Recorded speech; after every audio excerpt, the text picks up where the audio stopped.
ร่วมกันดำเนินกิจกรรมเพื่อประชาสัมพันธ์กระบวนการผ่อนผันแรงงานต่างด้าวหลบหนีเข้าเมืองเป็นกรณีพิเศษ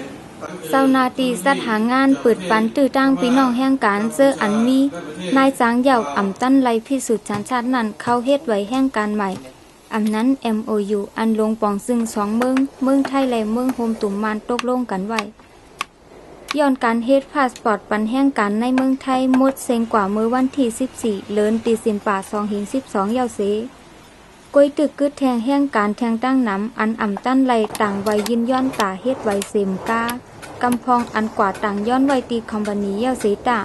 ย้อนข้าวยามหมดเซ็งยาวแหล่อ่ำตั้นไลเฮ็ดก่อมีตั้งน้ำเลยเสนั่นคอมพานีมางตีซ้ำหยอกเลียนให้ก้นแห่งการกำพองกว่าต่อข้าวยามปรับอันไลอายุอยู่เศร้า6ปีนั่นลายเป็น8ปีหลอกเงิดว่าสั่งอ่ำกว่าต่อซึ้งเตอ่ำมีขว้างตายอยู่เหตุการณ์ในเมืองไทยไลในแทงดูก่อนย้อนปัญหาเสื้อในเสเมื่อวันที่18เดือนสิงหาคม2012นั่นเซานาตีป้ายอยู่ลีแลปันตั้งหูแห่งการก้นเมืองแมปเซานาตีซุ้มสายแนงแห่งการแม่น้ำของโฮมป้าแห่งการยานเมืองในเก่งใหม่โฮมกันซับแรงถึงรองปัญหาแห่งการย่ามเหลวลงปองซึ่งไทยออกพลสีเตอำสืบเฮ็ดปันแทงไว้พาสปอร์ตยาวเสเตเอาการเฮ็ดไว้แห่งการส่งเข้านำเข้าแรงงานอำนั้น MOU เฮ็ดปันก้นเสื้ออันกึดข้างไว้ต่อมาที่ทำขึ้นในระหว่างปี 2000 ที่ไม่ได้ให้สิทธิ์เซานาตีแมปสั่งถึงพี่น้องแห่งการว่าลองอันให้กว่าต่ออายุไว้คำเมืองให้เป็น8ปีนั้นมันเป็นการหากินของคอมพานีเขาก้อยเด็กซ้ำเฮาต่อไล่มาเป็น8ปียาวเสตาก็ว่าวีซ่าตายอยู่เศร้าไล่นั่นต่อไล่1กำ2ปีก้อยป้ออำนี้วีซ่าสิงปรับมันหลายปีก็ตึกพิษหมายมีอยู่เลยเสนันเยาบางตีตึกมีการหับจ้างเฮ็ดไว้แห่งการตั้งรัฐกำพองว่าปันเงิน20,000 บาทเตไลตั้งหมดอำมีไว้สังกอไลในนั่นมันอำใส่อันเตมันเปิ้นแหลนเฮ็ดปันไว้ปอมก้อยฟังอยากอ่อนกันกว่าเฮ็ดลาแล้วก็ในทุกภาคของประเทศไทยนะคะเพื่อกรมการจัดหางานจะส่งเอกสาร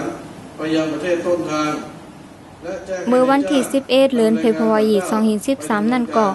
ภายตั้งสถานงานเขาไล่เฮ็ดปังสัมมนาตอนตาปันตั้งหูลองขั้นตอนการเฮ็ดปันไว้แห่งการเปิดปันตื้อตั้งให้ผู้มาขึ้นฮอดอำนันโตแต้นแห่งการไล่ถามข้อถามป้าในนั่นก้นอันเหตุการณ์เกี่ยวกับแห่งการตุกย้อนถึงลงปองซึ่งไทยป้าว่าตอนตาต่างสายไม้ตาก้นเหตุการณ์นั่นสังว่าปืดปันตาเสอำไซว่าให้มาปืดปันหึงดึงปอกก้นเหตุการณ์กว่าใส่สายไม้อำตั้นเหย่าเอาข้าวยามมูดแปดเฮ็ดในหลายปอกเหย่าปัญหาอันในก็อำเกไขไลเสกรรมลองปืดปันตื้อตั้งใส่สายไม้แห่งการปอกกำในเป็นปอกกำที่เซตกล้วยข้าวยามปอกกำในมีหลายเหลือนกล้วยเสมกา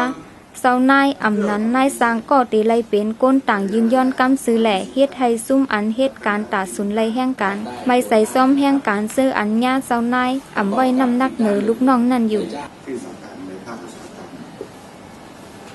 เพราะนั้นการบริหารจัดการที่เกี่ยวข้องกับ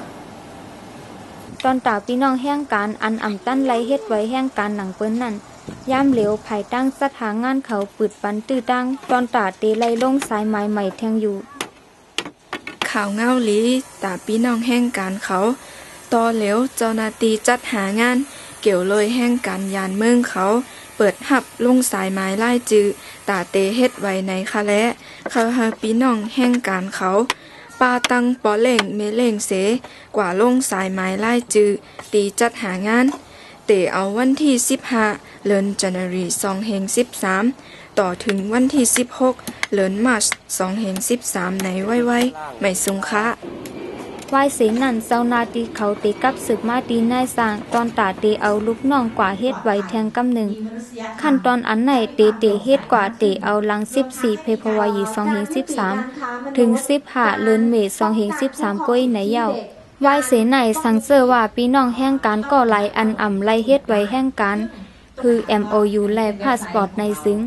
มักมันว่าเป็นก้นเขาเมืองพิษหมายมีแหละเตเอาส่งปอกขึ้นเมืองโตเก่ากำเหลว